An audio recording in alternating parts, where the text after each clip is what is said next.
পশ্চিমবঙ্গে বৃষ্টিপাতের সম্ভাবনা বাড়ছে 27 তারিখ থেকে 29 তারিখের মধ্যে। এটা ধীরে ধীরে বৃষ্টিপাতের সম্ভাবনা বাড়বে। 27 তারিখে প্রধানত বিক্ষিপ্তভাবে বৃষ্টিপাতের সম্ভাবনা রয়েছে। সম্ভাবনা বেশি রয়েছে প্রধানত ঝাড়গ্রাম, পূর্ব পশ্চিম মেদিনীপুর, সেই সাথে পূর্ব পশ্চিম বর্ধমান, মুর্শিদাবাদ, নদিয়া, এই জেলাগুলোই কিছুটা সম্ভাবনা বেশি রয়েছে আর তীব্রতা কিছুটা বেশি থাকার সম্ভাবনা রয়েছে বজ্রবিদ্যুতে 27 তারিখে। অন্যান্য জেলাগুলি হালকা থেকে মাঝারি ধরনের বৃষ্টিপাতের সম্ভাবনা আরও বাড়বে 28 তারিখে। 28 তারিখে দু এক জায়গায় কালবৈশাখীরও সম্ভাবনা রয়েছে। দমকা হাওয়া কোথাও কোথাও 60 থেকে 70 কিলোমিটার প্রতি ঘন্টাও থাকার সম্ভাবনা থাকছে। সব জেলাগুলোতেই প্রভাব থাকার সম্ভাবনা রয়েছে 28 থেকে 29-এর মধ্যে। 27 তারিখেও থাকবে বিক্ষিপ্তভাবে, তবে সম্ভাবনা আরও বাড়বে ধীরে ধীরে।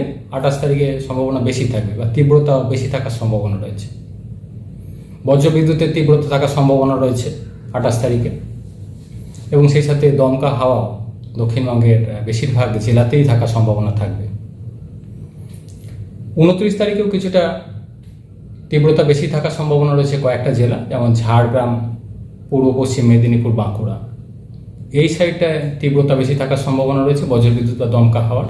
অন্যান্য জেলাগুলোতে বৃষ্টিপাত থাকবে হালকা থেকে মাঝারি ধরনের, এবং বজ্রবিদ্যুতের সম্ভাবনা থাকবে। 30 তারিখ থেকে পরবর্তী 3-4 দিন বৃষ্টিপাত ধীরে ধীরে কমে যায়। প্রধানত বিক্ষিপ্তভাবে বা স্থানীয়ভাবে হালকা বৃষ্টির সম্ভাবনা থাকবে পরবর্তী কিছুদিন। অর্থাৎ দক্ষিণবঙ্গের জন্য বৃষ্টিপাতের সম্ভাবনা বাড়ছে 27 থেকে 29 তারিখের মধ্যে। সম্ভাবনা ধীরে ধীরে বাড়বে, বেশি থাকবে 28 তারিখে বৃষ্টি। বজ্রবিদ্যুতের তীব্রতা 28 তারিখে বেশি থাকার সম্ভাবনা রয়েছে। দমকা হাওয়ার তীব্রতা থাকার সম্ভাবনা রয়েছে। স্থানীয়ভাবে দু এক জায়গায় ভারী বৃষ্টির সম্ভাবনা কিছুটা রয়েছে পূর্ব বর্ধমান জেলার কাছাকাছি। কলকাতা পার্শ্ববর্তী অঞ্চলের জন্য 27 তারিখ অর্থাৎ আজকের দিনটা কিছুটা সম্ভাবনা রয়েছে হালকা ধরনের বৃষ্টিপাতে, তবে সম্ভাবনা বেশি 28 এবং 29 তারিখ। বজ্রবিদ্যুৎ সহ বৃষ্টিপাতের সম্ভাবনা থাকবে 28 তারিখে, সাথে দমকা হাওয়া। তারপর 30 তারিখ থেকে পরবর্তী কয়েকদিন স্থানীয়ভাবে মাঝে মধ্যে একটু হালকা বৃষ্টির সম্ভাবনা থাকবে। অর্থাৎ কলকাতা পার্শ্ববর্তী অঞ্চলের জন্য বিশেষ করে 28 থেকে 29-এর মধ্যে সম্ভাবনা বেশি। 27 তারিখ কিছুটা সম্ভাবনা রয়েছে স্থানীয়ভাবে হালকা বৃষ্টির। মেন সম্ভাবনা বেশি থাকবে 28 এবং 29 তারিখ কলকাতা পার্শ্ববর্তী অঞ্চলের জন্য।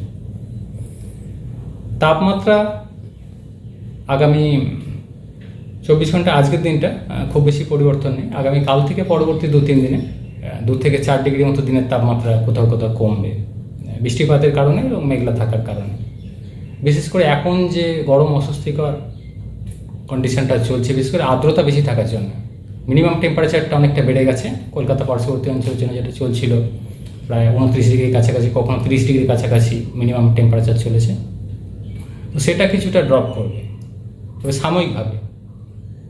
সাময়িকভাবে টেম্পারেচার কিছুটা কমবে, টেম্পোরারি রিলিফ হবে। আবার এই বৃষ্টিপাত কমে গেলে তখন আবার গরমটা আবার একটু বাড়বে।